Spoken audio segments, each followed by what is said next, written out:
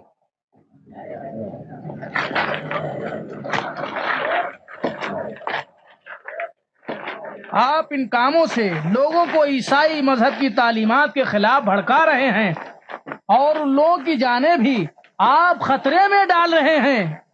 خدا ہم سب لوگوں کی ہدایت کرے۔ اگر وہاں بھی حملہ کر کے لوگوں کا قتل عام کیا تو کون جواب دہ ہوگا؟ خدا پہ بھروسہ کرنا چاہیے، جو خدا کی مرضی ہو وہی ہوگا۔ استاد، اگر ضرورت ہو تو آپ کی حفاظت کے لیے میں رک جاؤں؟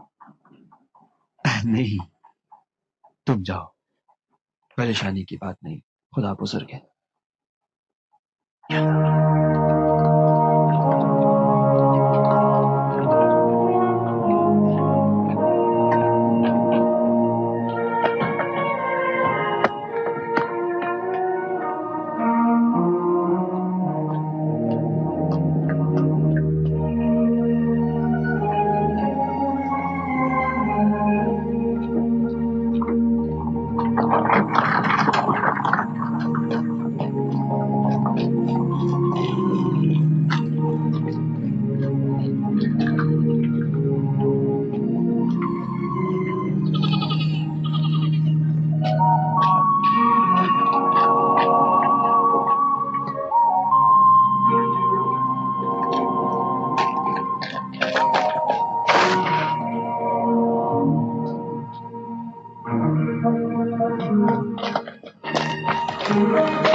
تو یہاں کیا جاسوسی کر رہا ہے؟ ادھر سے گزر رہا ہوں بلا وجہ۔ دوبارہ تجھے اگر یہاں دیکھ لیا تو زندہ جلا دوں گا۔ بھاگ جا۔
کیا خبر ہے میتھیو؟ عالی جناب جولیس، ازرویل یہودی کے پاس کچھ خبریں ہیں۔ تم یہاں کیا کر رہے ہو؟ تم سے نہیں کہا تھا کہ دنیا پر نظر رکھو؟ کہا تو تھا، لیکن حضور ابھی چند لمحے پہلے کسی نے اس کو تانگے کے ذریعے بھگا دیا۔ حضور میں پیدل تھا، لہٰذا میں اس کا پیچھا نہ کر سکا۔ پیدل کیوں؟ جناب وہاں گھوڑے کی ضرورت نہیں تھی، مجھے نہیں معلوم تھا کہ اس کو وہاں سے بھگا دیں گے۔ یہ محل کی خبریں باہر کس طرح پہنچی؟ ٹانگے والے کو بھی نہیں پہچانا؟ حضور اس نے چہرہ چھپا رکھا تھا، لیکن میرے خیال میں تانگا شاید میکسیملین کا تھا۔ میکسیملین کے گھر پر نظر رکھو، دیکھو وہی تانگا ہے یا نہیں۔ جاؤ۔ جاتا ہوں علی جناب۔ غروب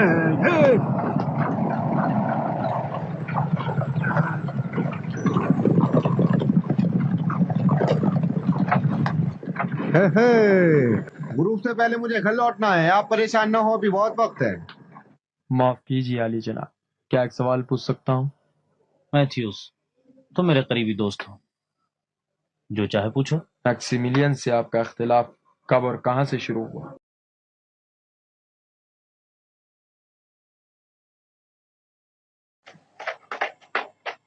چونکہ تم پر بھروسہ اس لیے بتاتا ہوں. میں برسوں سے ہیلن کو چاہتا تھا, اور یہ بات دقیانوس بھی جانتا تھا, لیکن میکسیملین کے آنے پر دقیانوس نے اپنی بیٹی اس کے حوالے کر دی. میں نے اسی دن سے فیصلہ کیا کہ ثابت کروں میکسیملین ہیلن کے قابل نہیں ہے, وہ غدار سے زیادہ کچھ نہیں, اور ثابت کروں گا. میں نے اس کے خلاف ثبوت فراہم کیے ہیں کہ جن کی اطلاع دقیانوس کو دوں گا. اگر اس نے توجہ نہ کی تو پھر دوسری اطلاع شہنشاہ ایڈرین کو دوں گا. جناب, دقیانوس نے میکسیملین کو آپ پر فوقیت کیوں دی؟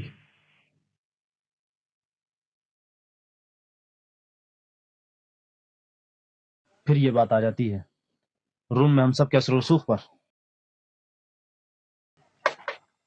میکسیملین ایک رومی سینیٹر کا بیٹا, اور میں رومی فوج کے ایک سابق افسر کا بیٹا. دقیانوس کی حکومت کے لیے ہم میں سے کون اچھا حامی ہو سکتا ہے؟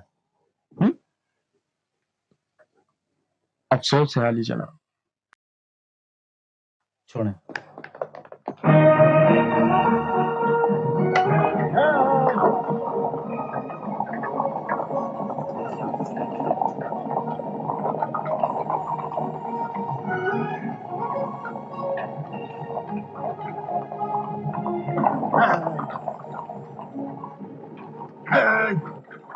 ہم کہاں جا رہے ہیں گیلس؟ آپ کچھ عرصے کے لیے شہر سے دور رہیں. جنگل میں چھپنے کی جگہ بہت ہے. آپ چند دنوں کے لیے چھپ جائیں تاکہ امن و امان ہو جائے, اور اس طرح رومی آپ سے غافل ہو جائیں. میں ہر روز آپ کے لیے کھانا لاتا رہوں گا. نہیں, میں اکیلا نہیں ہوں, مجھے اجتماع میں پہنچنا ہے. جان کی خاطر فرض کیسے بھلا دوں؟ اجتماع اور لوگوں کو دعوت دینے میں دیر نہیں لگے گی. ابھی بہت وقت پڑا ہوا ہے. لیکن میں نے تو اپنے مومن بھائیوں کے ساتھ 3 دن کے بعد پہنچنے کا وعدہ کیا ہے. احتیاط بھی ضروری ہے. خدا بزرگ ہے گیلس.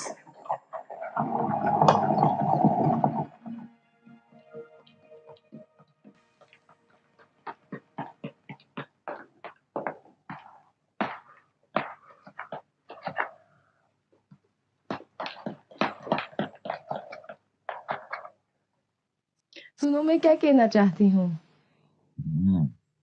کہو, میں سن رہا ہوں. نہیں سن نہیں رہے, معلوم نہیں کس دنیا میں ہو. مجھے معاف کرنا ایتھنے, شہنشاہ کی آمد کی خبر نے مجھے ہیجان زدہ کر دیا ہے. کافی ہے کہ بس ایک غلطی ہو, سب خراب ہو جائے گا. میری ساری امیدیں نقص پر آب ہو جائیں گی. کاش تم بلند پروازی کے بجائے کچھ اہم کاموں پر بھی توجہ دیتے. آتھنے, تم نہیں جانتی کہ شہنشاہ کی یہاں آمد روم میں میری حکومت کو کس قدر استحکام عطا کر سکتی ہے. اس کے علاوہ میری بہت سی یادیں تازہ ہو گئی ہیں. ایڈرین کے ساتھ کیا دن گزارے تھے, گویا ابھی کل ہی کی بات ہے. عراق و عجم کی جنگ, کتنی فخر کی بات ہے. جس وقت میں لجن کا فرماندار تھا, ایڈرین نے حکم دیا کہ فال نکالنے کے چوزوں کو باہر لائیں. فالگیر نے پھر دانا ڈالا. میرے خدا, چوزوں نے کتنے شوق سے کھایا. یہ اس بات کی علامت تھی کہ جنگ ہمارے حق میں ختم ہوگی, آتھن عظیم فتح نزدیک تھی. کس قدر مبارک فعال تھا، کس قدر مبارک فعال آتھنے. اس کے بعد ایڈرین عزم اور اطمینان کے ساتھ شہر کی جانب چند قدم بڑھا اور اونچی آواز میں پکارا، ہیں اگر اس شہر میں کوئی خدا تو میری بات سنیں. میں آپ سے چاہتا ہوں کہ شہر کے گھروں سے اور عبادت گاہوں سے دور ہو جائیں اور اس پہ خون غم برسائیں اور ہمارے نیزوں، تیروں اور تلواروں کے مقابلے ان پست لوگوں کا دفاع نہ کریں اور ہمیں اس شہر میں فتح کے ساتھ داخل ہونے دیں. فتح فتح فتح. میں نے نہیں کہا تھا کہ میری بات نہیں سنتے، اپنے ہی خوابوں میں رہتے ہو. ٹھیک ہے، چل کہو کیا کہنا چاہتی ہو. تمہارے خیال میں شہنشاہ کس کو اپنا جانشین بنائیں گے؟ مجھے نہیں پتا. تم نے کہا تھا کہ شہنشاہ سے تمہاری پرانی دوستی ہے. ایڈرین کے ساتھ میری ماضی کی یادیں میرے ذہن سے نہیں نکلتی. میں لگاتار ان دنوں کا سوچتا ہوں. میرا مطلب پرانی یادوں کو تازہ کرنا نہیں ہے. میں چاہتی ہوں کہ ہم اس دوستی سے زیادہ فائدہ اٹھا سکیں. کیا فائدہ اٹھایا جا سکتا ہے؟ ان سے کہو کہ پرانی دوستی کی خاطر اور ان کی جان بچانے کے صلے میں تم کو جانشین بنا دے.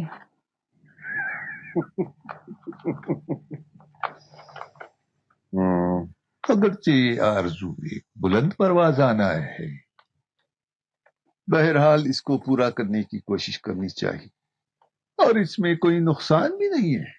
بلند پرواز کیوں؟ تمہیں اپنے لیاقت پر شک ہے یا شہنشاہ کی دوستی پر؟ کسی پر بھی نہیں. میرا شک روم کی شورا کے فیصلے پر ہے. میرا خیال ہے کہ اگر ایڈرین بھی مان جائیں تو وہ منظوری نہیں دیں گے. لیکن کوئی حرج نہیں، اندھیرے میں تیر ہے. تم نہیں جانتے دقیانوس کتنا مزہ آتا ہے جب میں خود کو روم کی خاتون اول تصور کرتی ہوں. تو میری تجویز ہے کہ تم خود بھی شروع ہو جاؤ. ایڈرین کی بیوی شارون بھی آ رہی، تم اس سے دوستی کرو. بیویاں شوہروں کے فیصلے پر مؤثر کردار ادا کرتی ہیں. اگرچہ میں اس کو دیکھ نہیں سکتی، تمہاری تجویز بری نہیں. مطمئن رہو، میں اس پر عمل کروں گی.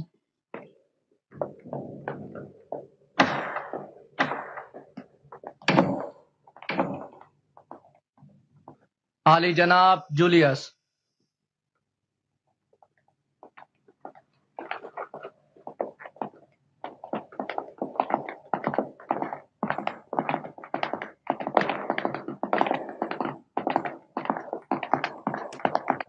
سلام ہو علی جناب دقیانوس پر.